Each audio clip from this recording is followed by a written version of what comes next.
Welcome to the Through It podcast, conversations about surviving, healing, and growing. With your hosts, Holly Rogers and Paul Spurl. Anytime you have questions or comments about one of the episodes, email us anytime. Podcastthroughit@gmail.com. And now, Holly Rogers and Paul Spurl. Then I guess this is where we probably will start. So the intro music is fading out, I'm sure, at this point. So we'll go ahead and get going. Welcome to it again, guys. This is the Through It podcast. As always, the email, podcastthroughit@gmail.com. I am Paul. That is Holly. Holly, good morning. Good morning. Or afternoon, or wherever you might be listening. I do appreciate everyone being here with us and helping share this podcast. So today, we have Kristie with us. Kristie, welcome to the show, Graham. How are you? Good. How are you? Thank you. Good. All right. So, Kristie, give me a little, I always like to do the history lesson. I always like to know who the heck you are, that kind of thing. So, give us a quick little gist about you and your family and that kind of thing, if you would. Introduce yourself to the listeners and watchers. Okay. So my name is Kristie and I'm married to Ryan and we have 3 children, Ethan, Kylie, and Casen. And do you want like ages? Do you want ballparks? Yeah, you can ballpark us. Okay. Ethan is 23, Kylie is 21, and Casen would be turning 18 this coming up November. I mean, how long have you been married? 23 years. All right. Do we like this guy? Is he all right? Is he doing all right? Do we like him? Yeah, he's all right. All right, perfect. So we the podcast is obviously called Through It, and we unfortunately have to go through some things once in a while, and that's why you're with us today. So Holly, give me the quick gist of how you and Kristie came to know, and what's the situation and that kind of thing. Sure. So Kristie is related to my nephew, and essentially I feel like she's distantly related to me, her and her kids. So I think we initially met through my sister Rachel and my nephew David, and then our paths just continued to cross, either at the hospital or at dance classes or, just out in the community. And, we liked each other and would chit chat at dance class and at work and all that kind of stuff. And then tragically, there was an accident that Kristie and her son were involved in 2019. And Kristie was seriously injured and Casen passed away tragically. And Kristie, I've watched for the last 7 years and watched her with grace in handling this loss and helping her children through this loss, and not knowing what my path was she helped me deal with my loss of Tristan, and she's just been an inspiration, and she has a passion to make sure that people get comfortable talking about the loss of their children, and that they're still with us, and that don't be afraid to talk about our kids that are no longer with us in the physical form. And it's just with great admiration and pride that she's here with us today. And I think people will have a lot to learn from her. Thanks. See, I don't like to dwell on a lot because you've done that, I'm sure, and and everything else. But your story is a little different, a little interesting, and so I guess as much or as little as you want to, take me back to July 2019 and give me the quick gist of what happened. So July 12th of 2019. Got up as normal. My kids were at Camp Machindo for church camp. Ethan wasn't there, but Kylie was. And Casen and I needed to pick Kylie up. So any other day, we just, hopped in the van and, headed that way. And so just the two of you? Just the both of us. Okay. And we were on our way there, and I don't really remember a whole lot of how it happened, but basically myself and another guy hit head on. And from just what I've been told and whatnot. But like, anyways, when I kind of like came to, my first thought was Casen. And so I unbuckled my seatbelt and I got up and I went to the back, and Casen was just kind of like basically out of it. There was blood coming from his nose. And my first instinct was to undo his seatbelt and grab him and hold him and open the sliding the sliding car door. And I got out and I laid him basically on the ground and started CPR. And like, before I knew it, there were other people around me, and there were cop cars, ambulances, stuff like that. It's all just basically bits and pieces, but I do remember starting CPR. And really from there, it's just touch and go, because it was like I just like basically kind of went out of it. And then I was like, you're injured too, right? Correct. I had some broken ribs and a broken foot and all that, but I barely like remember the ride to the hospital. I kind of remember being in the ambulance a little bit, but then I don't remember anything. And then the next thing I remembered was Ryan, my husband, leaning down in my ear, and he just basically said, "Honey, it's Ryan," and the first words out of my mouth was, how is Casen? And he still was kind of like down by my ear, and he said, "Honey, Casen's with Jesus." And I just let out this, scream, like, no, and then I don't really remember anything after that. I just remember, people coming in the hospital room, but then I don't even remember all of that either. So I wish you were just told. You were just told what had happened. You're a mess from the accident already. So I don't think anybody could really expect you to be coherent. I just head on is rough. So, all right. So where this takes a little bit of an odd turn here is, were you cited? Is that how that started off? Yes. So about a year after that happened, I want to say it was like maybe December of 2021. I want to say, I don't remember exactly, but we were leaving the next day. So he passed in July of 2019, and we were home that Christmas. But nothing had taken place, no citations, no anything.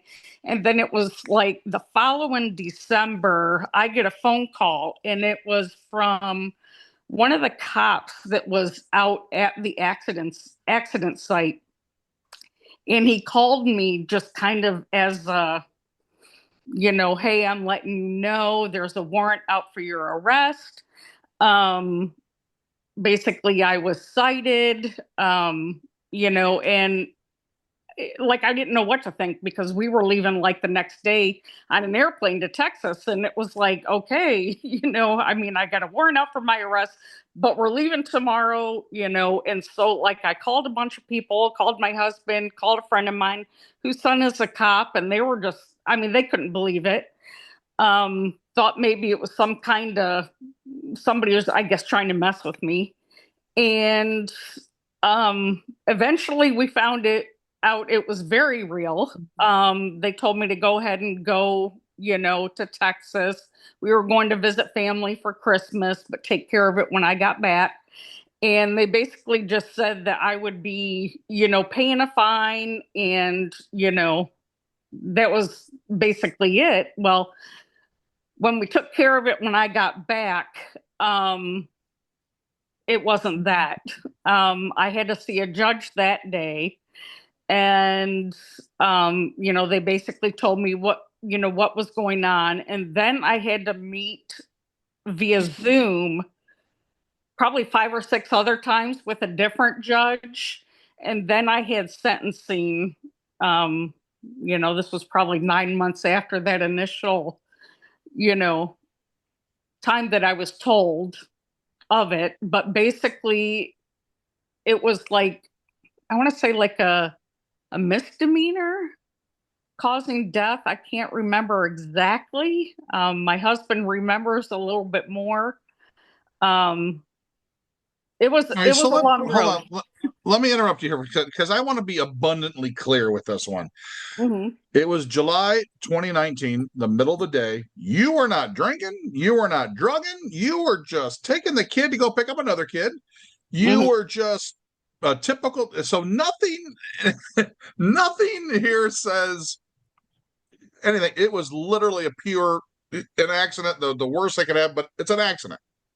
Correct. Yes. Okay. Pure. So I pure want to accident. be, just in case anyone wants to get a little, she must have been. No, this is a straight up accident. So now, after this, you have to deal with the police now saying, we want to add more salt to it. The wound here, we want to charge you or whatever. Correct. Oh my God. Why did it take, I mean, did they ever tell you why it took that long to bring that to your attention? No, the only thing that I was told, when I was in court was the prosecutor that, handled this case tries everything that comes across his desk, basically. So there was like no letter, no anything, I also do know that had this happened in Ohio, I never would have been charged. So just the fact that it was a law in Michigan was why I got charged, regardless of not drinking, not drugging, nothing like that. Yeah. So this is just about 2 years later, and I don't believe for a minute that you're okay yet. I mean, I don't believe that you're never going to be okay with anything. So tell our listeners, I guess, how do you not just drop from guilt and sadness, and when you have other kids that you need to worry about? How the hell do you even think of getting through this? How do you do it? So we never went back to our original house after Casen passed away. We stayed with family for a little bit, and then we decided to rent a house in White House, Ohio. And we rented that for about 7 months. And I specifically remember a day, like my husband and I just couldn't get out of bed, and our kids really couldn't either. I remember the house just being very somber and quiet. And I do remember just thinking to myself, and it was almost like my husband and I felt the same way, but we didn't really say anything to each other, that we had 2 other kids that still counted on us, even though they were at an age where they were self-sufficient, and that we needed to get up and we needed to put one foot forward, and we needed to just keep moving on. And, it took that initial step, but, we just kept putting one foot in front of the other, and it was very slow in the beginning. But as you can see, it's 7 years later, and we've done vacations together. These are all things that I didn't think we would see 7 years down the road. But one thing I remember in the early days myself was telling myself was, I was still going to have a relationship with Casen. It was just going to look different. It wasn't going to be in the physical form, but every day since his passing, I still talk to him. I look at his pictures. I still tell him I love him and I miss him, and that we will be together. We will be reunited one day. And, I guess you can contribute that to faith. I just feel in my heart of hearts. I've had signs, that he's still here with me. And I don't really know what it's going to be like, but in my heart of hearts, I know in some way or another I will be with him. What'd you say? I mean, what was the little wink wink nudge nudge that he's around still? So the very first nudge, I remember Ryan and I being asleep in bed. And this was probably a couple of months after he passed. And it wasn't like any dream. It was just like, it was so real. But I remember Casen jumping on the bed. And I remember my husband and I both shot up in bed and sat up in bed. And in my mind, I was thinking, how is he here? He died. But then the first words out of my mouth were, Casen, are you okay? And he goes, Mom, I'm so happy. And I remember waking up and just having like this overwhelming peace come over me that he was really there and he was really telling me that he was okay. Did it make it okay afterwards? No, but it gave me, I guess, a peace that surpasses all understanding, that he was really telling me, I'm okay, Mom, I'm happy here. And that was that. And then just from then on, it was just, there were things that just happened. I mean, I remember walking into a Target. I remember there being like a little Pikachu kind of peering out from it was like kind of like an end cap. And I just was like, that's Casen. He loved Pikachu. He loved anime. And then one more that I'll share with you. It was my first Mother's Day without Casen. And I woke up that morning and I said, okay, Casen, let me know you're still with Mama. And all day, nothing. But it was an overcast day. It was a little rainy, and we were driving around and picking up cards and gifts for Ryan's mother and my mother. And we got to a Meijer, and my husband left me off at like the front door. And as I opened the door, I happened to look out in front of me and I saw a rainbow. And instantly I just was like, oh my goodness, there's my sign. And so I snapped a picture of it and I put it on Facebook and then forgot about it, got to bed that night. And when I went to check my Facebook again, somebody had commented on it and said, did you see the cloud above the rainbow in the shape of a C? And I said, no. So I went back and looked at it, and sure enough. Really? Yeah. Yep. There was a C, that was a cloud above the rain. That's amazing. Yeah. Yep. So, Kristie, let me ask you this. You and I'm glad to hear that you and the husband, you and Ryan are kind of going through this together and stuff. How are you now as the kids and all? Are you able to talk about Casen? Are you able to just process this together? Or are we trying to stay away from topics? So what do you guys do as a family there? So Ethan has never really talked about it. I think he's just always internalized it. He does have something on his Facebook that kind of has like an angel, and then it says "Long live my brother." Um, and then Kylie wears her heart on her sleeve. She's very emotional when she talks about it. Still, when we go to the cemetery, she still gets very upset, but she also has times where she can talk about it.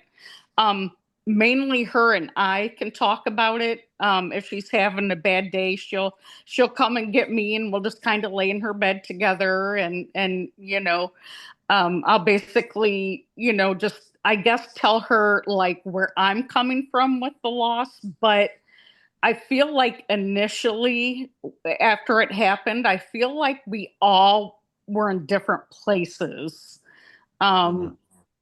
with where we were. Nobody grieves the same.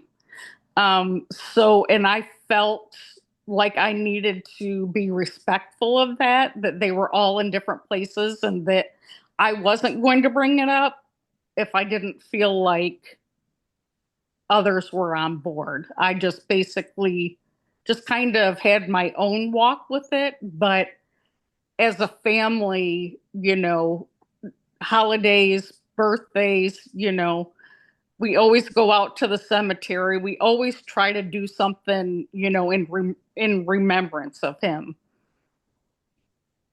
What are you going to say to me?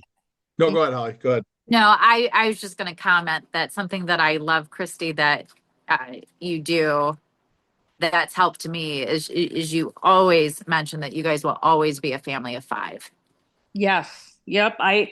I'm actually in the basement right now doing this podcast, and above the mantle on the fireplace, I have 5 initials up there, RKEKC, and that's our family first letter of each of our names. And on the left, I have a thing that says party of 5. And then on the opposite side, I'll have to get up and look and see, but it says, we may not have it all together, but together we have it all.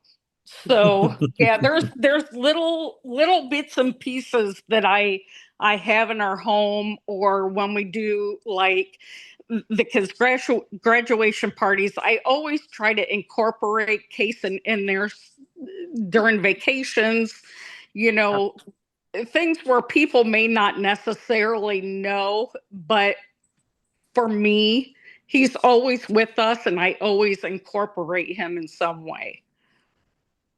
I love that. Thank you. So I said something to Holly off air when we were talking about her son, and I was nervous to especially when we started this, because obviously we got into some stuff with Holly, and I was always nervous to talk about Tristan because I didn't want my emotions on it to upset her. Mm-hmm. And I'm not trying to be selfish, but I didn't want to because that, as you know, funerals, especially for kids, forget it. Right. So I was afraid that I was going to do something wrong, that kind of thing. So I guess if anyone who's a friend, a family member, or whatever, who tell me your feeling about talking about Casen, I guess, with friends and family or whatever. What would you tell folks who are nervous about it, or maybe uncomfortable because they're nervous, or who knows what, that kind of thing? Mm-hmm. So Casen, even though he's gone and not physically here, he's still very much a part of our family. And what I would tell people, that are afraid to bring him up, it's music to a mom's ears. Yep. For people to actually say his name.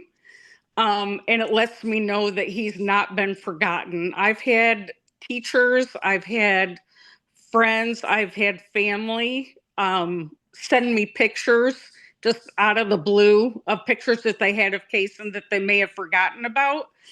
And I love when people bring him up because I want to talk about him. He was here for 10 and a half years and he deserves to be talked about. He taught me more in 10 and a half years than I think some people can in their lifetime, that have lived 90 years on this earth. So I think So there's don't be something afraid. to say Don't about be that. afraid then. What's that? Don't be Don't afraid. be afraid, you're saying. Nope. I mean, I can't speak for every woman, but personally, for me, it's music to my ears. I don't want people to forget Casen.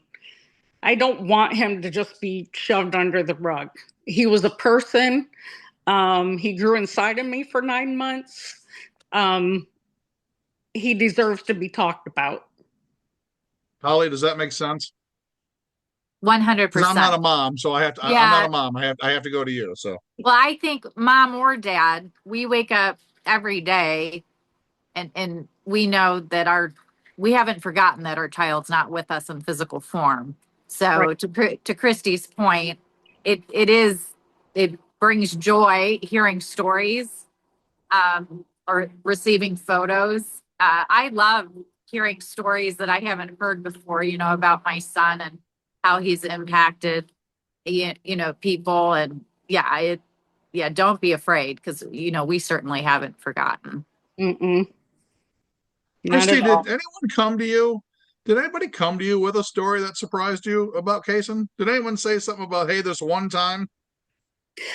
I can't think of anything specifically, but I can tell you that April of 2019, there's so much more to this. My husband actually went through a major depressive episode prior to Casen passing away. And he was still like off of work and everything when Casen passed away. But the point I was trying to make is my husband was starting to feel better in April of 2019. And so we went to spend Easter in Florida with my family. And we went to, I think it was the Tampa Aquarium, and they had this play area out behind the aquarium. And Casen was playing, and of course, the bigger kids didn't want to play. And so we were just kind of sitting around letting Casen play. And a gentleman came up to my husband and said, I just want to thank you for raising such a great kid. I think he said his son was autistic, but at any rate, nobody ever wanted to play with, his son because he was different, but Casen did. And we didn't even notice that. And when he came up and said that to my husband, we were really proud that Casen, just played with this kid, no questions asked, didn't think any differently of him, but included him. So it was a proud moment for sure. Yeah. That's pretty good. That is pretty good. Because nobody wants to think that your kids would do anything to embarrass you and stuff, but when they can actually get a story that, holy crap, I must have done something right here, Yeah. because they turned out to be cool like that. I absolutely I don't want to harp on this, but I gotta ask about the police end of it. So a couple years away now, you got back from your trip and all that stuff, and it weirds me out because it's like you've been through enough, So where did this all end up after you zoomed to judges and seen things, and what was the finale of that? So basically at the end of it, for sentencing, they wanted me physically there. And I was in a room just full of people that were probably in trouble with the law in some way or another. And my husband and I were the only two people. We got up that morning, we got dressed, in nice clothes, respectable, for the judge and everything. And we came and we sat down, and I had to wait for my turn. They had basically the judge was like straight ahead, and we were all looking at him basically. And they had a little table set up between the like pews that they had in there, and they had one chair behind that table. And when it got to be my turn, my husband got up to basically come and stand with me, to be there for me, because he knew it would be upsetting for me. And so basically, I don't remember word for word what the judge said, but he basically said, your actions that day resulted in, a man breaking his leg and Casen passing away. And he wasn't very nice. And then he just like started to say, you're going to have community service, you're going to have, this fine that you had, court costs, all that. He still wanted to put me in jail, like through all of it. He kept, saying, okay, 6 months, 1 month, and I guess what got us to the point of me not being arrested was my husband wrote basically a victim impact statement that to this day just makes me emotional. At the end of the day, this truly was an accident. I didn't, mean to do anything, but my husband says that, the police and the judge see this stuff day after day after day after day. And so they're not going to look at this case as an accident. They're going to look at it as you being a criminal. And you're just another criminal to them. You're not family. You're not a friend. And I've often thought that had it happened to their family, what would happen, because there was no drugs found in my system. There was like nothing there. It was an accident. It was a horrible, unfortunate accident.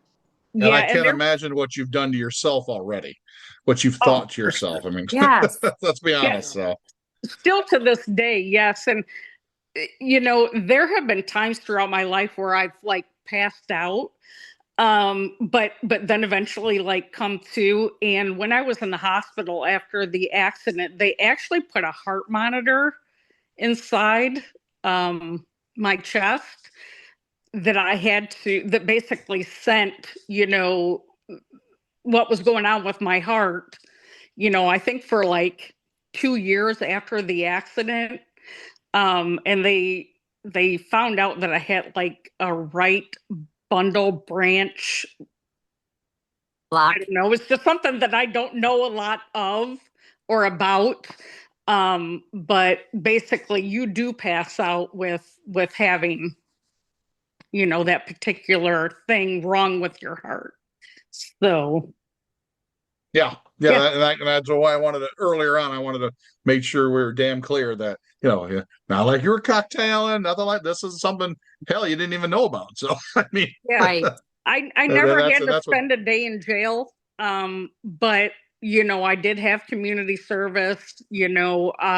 I did lose my license for a year. I didn't know about that until like they never told me that I lost my license.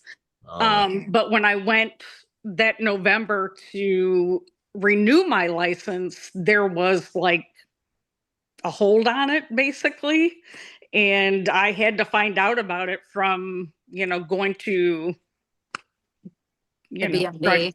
to go to the BMV and, renew my license. And I had no idea. And when I called my probation officer back, he said they had nothing to do with it. So I guess, it was somebody else. I don't remember exactly who, but they were the ones that basically had the power to do that. So that was hard, because I was working, part-time at that time, and, Ryan had to take me to work. So, at the end of the day, it was a very long road, and I kept taking hit after hit after hit.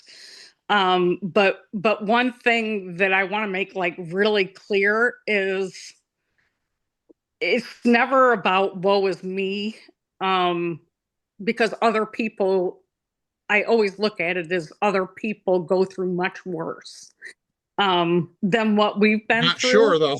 I mean, this is a pretty biggie, so. Yeah, but it's something that I feel, it kind of takes the focus off of me and puts it on other people, because, I know of, I mean, I didn't know these people personally, but they had 3 children and they lost all 3 children. Yeah. So Yep. it always can be like much worse. I mean, who was, what do you mean the 3? Who are we talking about? So so like there is a lady that just passed away, a family that I think probably 20 some years ago. They had 3 children. I believe the mom was driving as well. And Okay. the 3 children passed away. And Okay. at the end of the day, they eventually got pregnant again down the road, and they had triplets. And No, really? it was 2 girls and a boy, which is what, the children that they had when they passed. And they took their children's first names and made the triplets, their middle names were the names of the Oh, it's wild. children that had passed. Yeah. And that mom actually ended up getting brain cancer and passing away recently. Oh So, my. Gosh. Yep. So Kristie, I'm gonna. I once again appreciate you. You sharing the story and that kind of thing. But let me ask you one more thing before Holly is going to wrap up with you here. How are you and Ryan? Um, just like any marriage, I feel like you have your challenges. Um, and at one point, I recently, maybe within the last year or so, um, there are a lot of people that go through, like losing their child, and a lot of divorces Yeah. happen. And the percentage of divorces is more than 50%. I can't tell you exactly how we're still here together, except for the fact that God is still very much in the picture. He very much still has his hand in it, and it's just getting up and working away at it every single day. We're still on this earth for a reason, and maybe it is to teach other people that it's still possible after all these years to stay together, and um show that like you can still live after the loss of a child. You're 1,000% right on that stat, and I think that's why I asked you, because I want anyone who might be listening or watching this, if they've got anything in the ballpark of going through the similar thing that you did, how the heck do you keep a marriage going when you both are, trying to get through it, and all that? I guess the first thing you said earlier was you have other kids. You had to get up. You have to do it. You got to move, and I Yeah. guess that's probably a good thing too, for sure. Tough, but Yeah, I mean, there are people that just want to crawl. I mean, I wanted to just, just crawl underneath the covers and never come back out. Some days I still feel like that, but I know that I need to just get up and put, one foot in front of the other. God still has, us here for a reason. So I'm just going to keep on keeping on and just You Yeah. know, do what I need to do to survive one more day. One more day, I'm closer to Casen. So Yeah. the light at the end of the tunnel is there. So Love it. Did you want to text Kylie to see if she wanted to pop down real quick? sure. Yep. Hold on one second. Yep.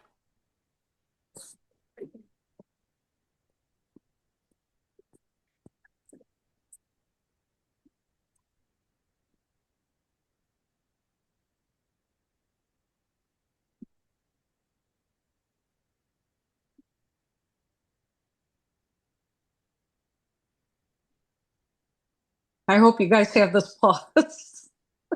No, we're just gonna edit it out. So Okay. Yeah. No, you're good. She just texted me and said, yeah, she's coming down. Okay, Okay. perfect. Yep. Something I was going to ask you that was, I think, is important for people that are early in this grieving process that you taught me was that there are multiple grief groups Mhm. out there that focus on different things. There's grief groups that you took me to that were just amongst parents or grandparents that have lost children or grandchildren. There are other groups that are, faith-based that have a variety of folks in there who have experienced different types of grief.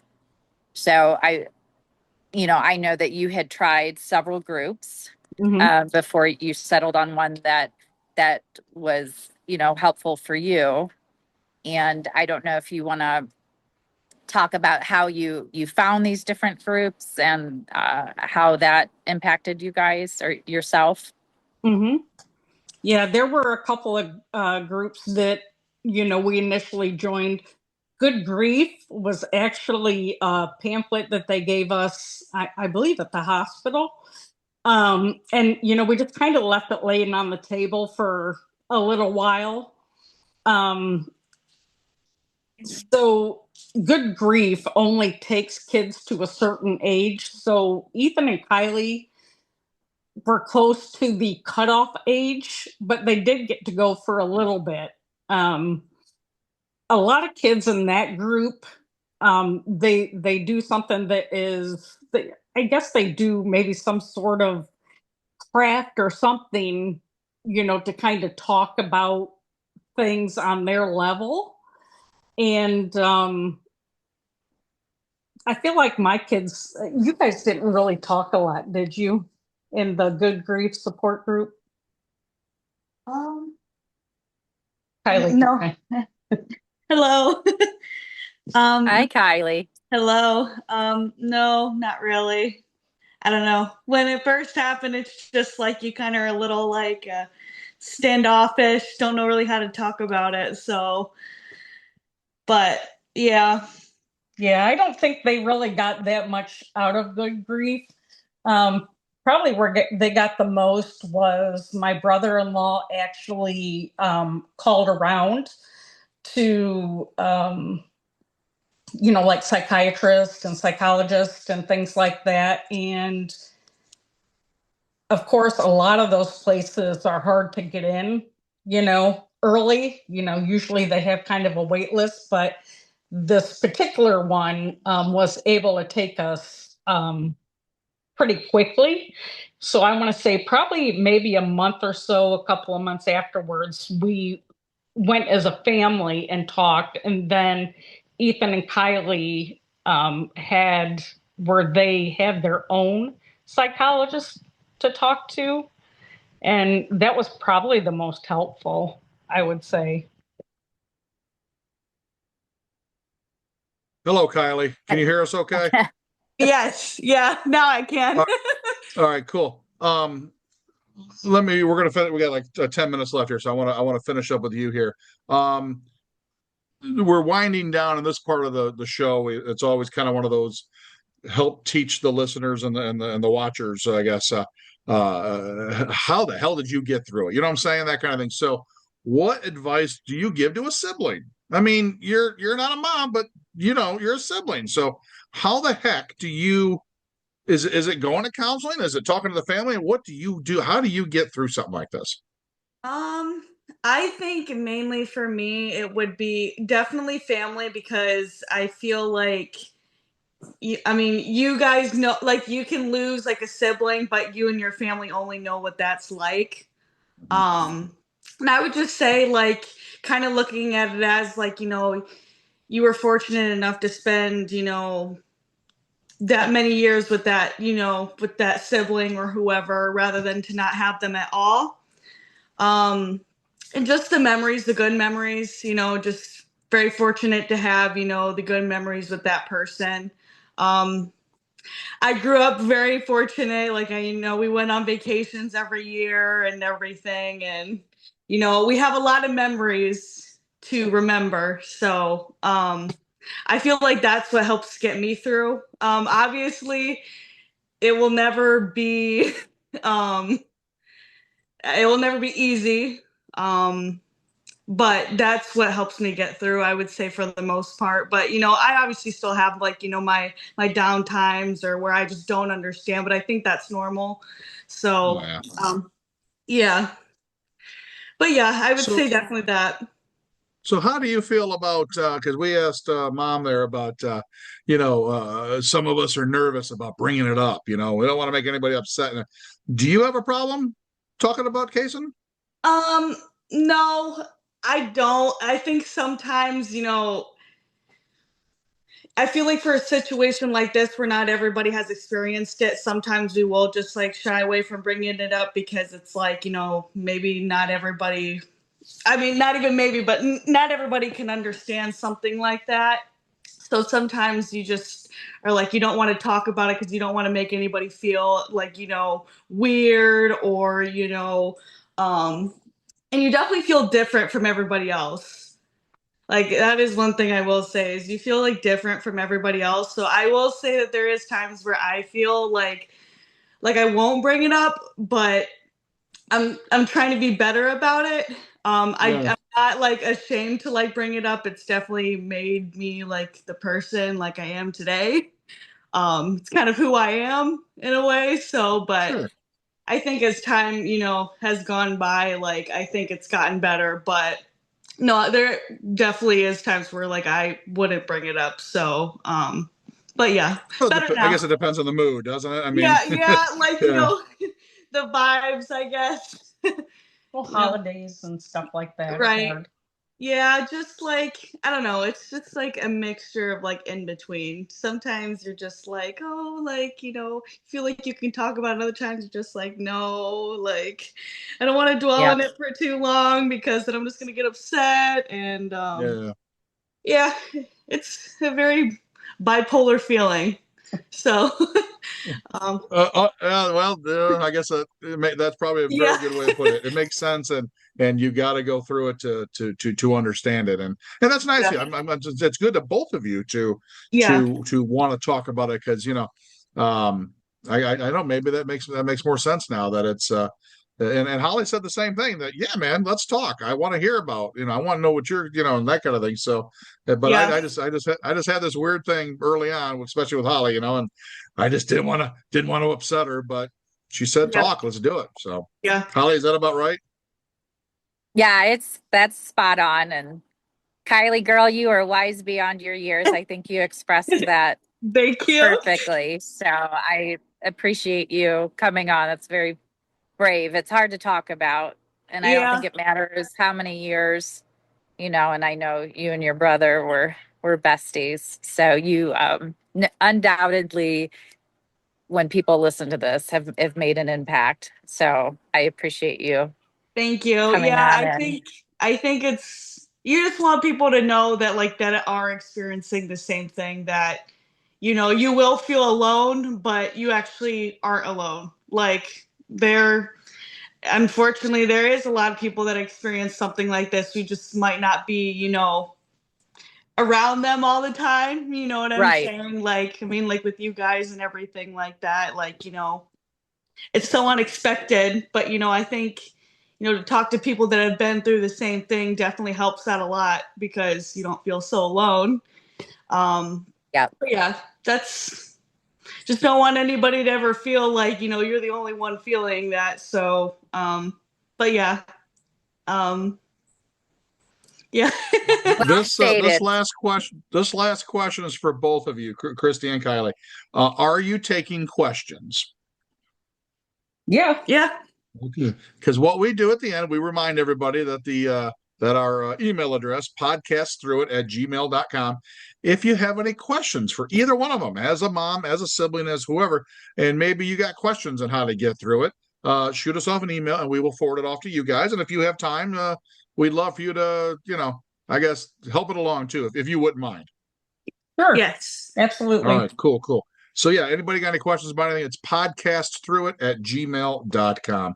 Ladies, once again, thank you 1,000%. This was nice to be able to talk about. Rough and nice at the same. Does that make sense? It's rough, but it's nice. I'm glad you shared. It's nice to talk about it, but also a hard discussion to have too. Yeah. Again, sure. And I'll leave you with this. I would definitely go through the life that I've had up to this point again and again. Losing Casen, all of it. To never have had that in the first place, like I couldn't even imagine. I'm glad that God and Casen chose me to be his mama, and I'm glad that I got to be with him for 10 and a half years, and I would not change any of it. Well, that's awesome. I Ladies, agree with that. Once again, thank you much. We appreciate it. This has been a presentation of the Through It podcast. Conversations about surviving, healing, and growing. With your hosts, Holly Rogers and Paul Spurl. Questions or comments about one of the episodes, or if you want to be a sponsor of the Through It podcast, email us anytime. podcastthroughit@gmail.com. Produced and sponsored in part by the Entertainment Network. EnterTheNetwork.com. Thanks very much for listening and being with us while we get through it.